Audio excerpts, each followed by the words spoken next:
A new means employed by the hypocrites for administering their schemes: social media. The life of a hypocrite is built on obtaining minor interests. He acts on his interests when he is together with Muslims, and he also relies on such a way of thinking when he approaches irreligious people. As the hypocrite subconsciously assumes that irreligious people are powerful, he attempts to please them, while at the same time he tries to obtain some sort of personal benefit. He strives to use every available opportunity in order to sidle up to irreligious people or anyone or anything that he assumes is powerful. He secretly and stealthily plots in contemplation, how could I sidle up to them and get a foothold among them? How could I benefit from their opportunities?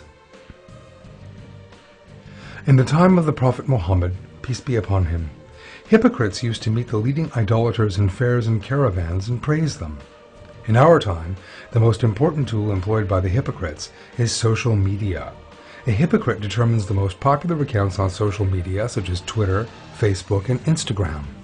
He begins to individually follow every leading institution with the most profound connections, the widest circle, and the most powerful financial resources in media, politics, and the economy, as well as their executives. Then, in order to attract the attention of these people, he tags them in his social media posts and responds to their posts in an interesting way. He also likes their posts and tries to express his admiration for them. He retweets or shares their posts on his own social media, hoping to show his appreciation and admiration for them. All of these acts serve as a message to these people, whom he overrates, essentially saying, notice that I am on your side and I could ally with you on everything against Muslims. If the hypocrite has managed to be noticed as planned, he quickly reaches them through personal messages and embarks on making friends with them. The purpose of all these efforts is that he believes he could benefit a great deal from these people. He hopes that he could take the opportunity to settle in a foreign country or find a job there by means of these people, or could acclimate himself to a new environment and establish a reputation. In fact, most of the time, it would be just enough for a hypocrite to hear a "well done" from these people. People who are ignorant about the morality of the Qur'an call such characteristics of the hypocrite as fawning or flattery. In the Qur'an, verse 139 of Surat An-Nisa reveals this immorality of the hypocrites.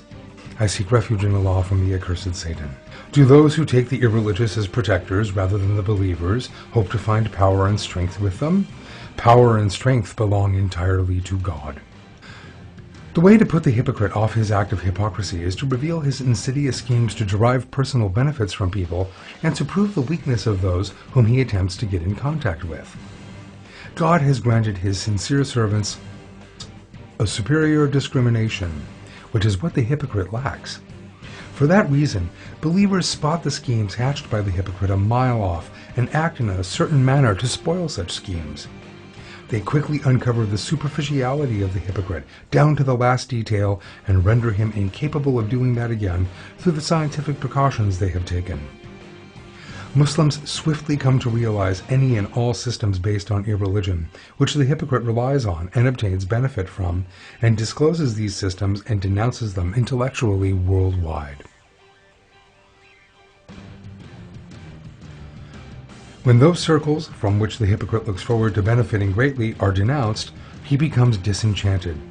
People, who he considers popular and important, have now become ordinary.